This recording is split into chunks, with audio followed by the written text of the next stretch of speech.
Sifat dan karakteristik hukum Islam terbagi menjadi beberapa macam. Yang pertama tentang sempurna. Sempurna artinya utuh, lengkap segalanya.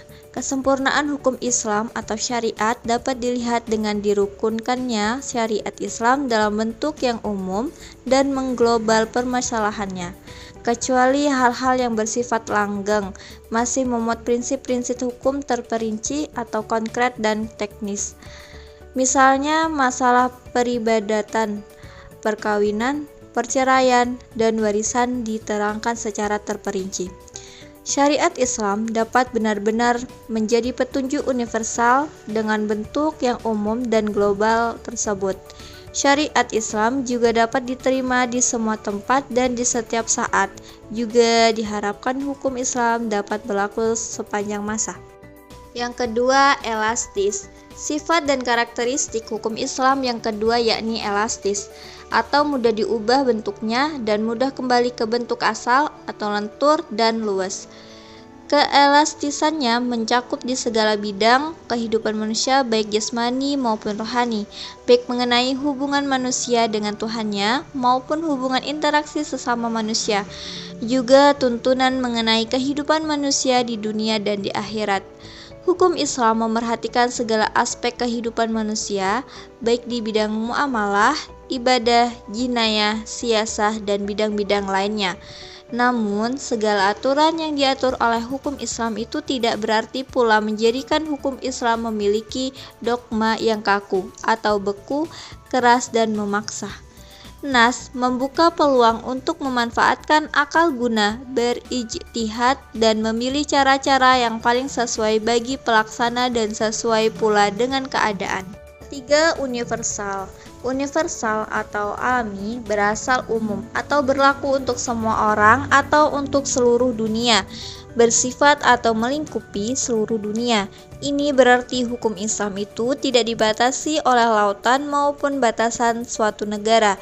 Bukti yang menunjukkan bahwa hukum Islam itu mempunyai sifat universal atau tidak harus dikembalikan kepada Al-Quran. Universal hukum Islam ini dinyatakan oleh Al-Quran sendiri yang berbunyi, "Dan tidaklah kami atau Allah mengutus kamu atau Muhammad melainkan untuk menjadi rahmat bagi semesta alam." Quran Surat Al-Anbiya ayat 107. Dan kami Allah tidak mengutus kamu atau Muhammad melainkan kepada umat manusia keseluruhannya sebagai pembawa berita gembira dan sebagai pemberi peringatan, tetapi kebanyakan manusia tidak mengetahuinya. Quran Surat Al-Saba ayat 28. Kedua ayat Al-Quran di atas menyatakan bahwa syariat yang dibawa oleh Nabi Muhammad SAW bukanlah dikhususkan untuk orang Arab saja, namun berlaku bagi seluruh umat manusia yang ada di seluruh dunia. Selanjutnya, dinamis. Dinamis dalam KBBI dijelaskan makna dari kata dinamis adalah penuh semangat dan tenaga sehingga cepat bergerak dan mudah menyesuaikan diri dalam keadaan dan sebagainya. Kedinamisan hukum Islam terletak pada dasar-dasar yang menjadi dasar dan tiang pokok bagi hukum. Dasar-dasar dan pokok-pokok itulah yang menjadi sumber kekuatan, kelemahan, kemudahan, dan kesukaran dalam menetapkan hukum Islam. Sesuai dengan tabiat manusia yang tidak menyukai beban yang membatasi kemerdekaannya, sehingga manusia memerhatikan beban hukum Islam dengan sangat hati-hati. Manusia tidak akan bergerak untuk mengikuti perintah jika perintah itu tidak dapat menawan hatinya atau mempunyai daya dinamika. Syariat Islam dapat menarik manusia dengan amat cepat dan manusia bisa menerimanya dengan ketetapan hati, karena Islam menghadapinya pembicaraannya kepada akal dan mendesak manusia bergerak dan berusaha serta memenuhi kehendak fitrah yang sejahtera. Sebagaimana hukum Islam menuju kepada toleransi, persamaan, kemerdekaan, menyuruh untuk berbuat ma'ruf dan mencegah mungkar. Sendi-sendi dari kedinamisan hukum Islam adalah yang pertama, meniadakan kepicikan, yang kedua menyedikitkan tugas, Yang ketiga, mensyariatkan hukum dengan cara berangsur-angsur. Yang keempat, memerhatikan kemaslahatan manusia. Yang kelima, mewujudkan keadilan yang merata.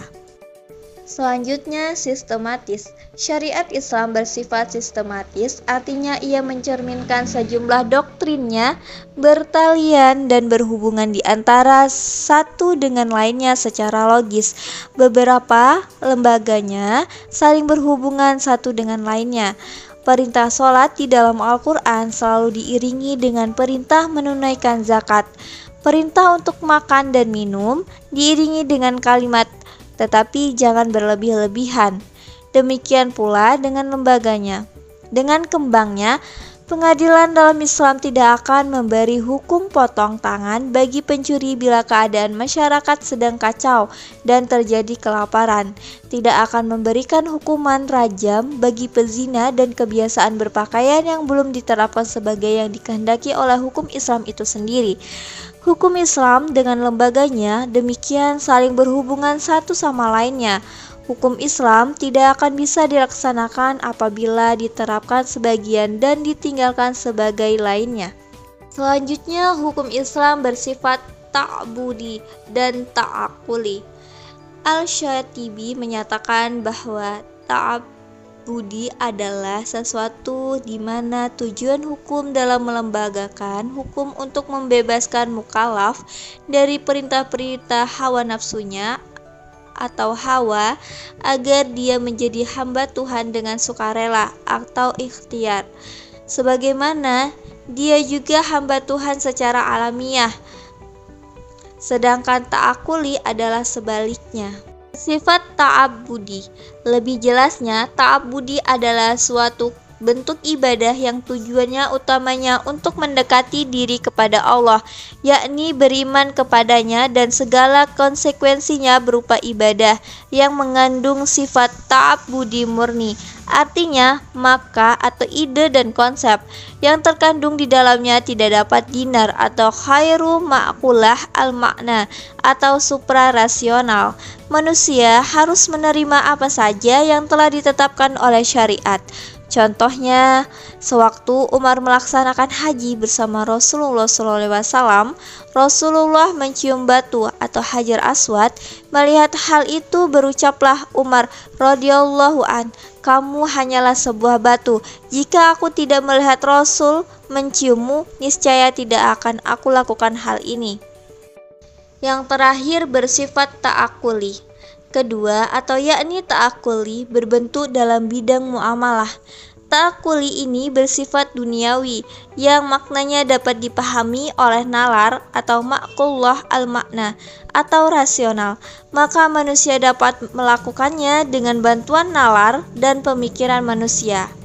Ilat dari muamalah yang bersifat ta'akuli dapat dirasionalkan dengan melihat ada maslahat atau mudarat terkandung di dalamnya. Sesuatu dilarang karena ada kemudaratan di dalamnya dan diperintahkan karena ada maslahat di dalamnya.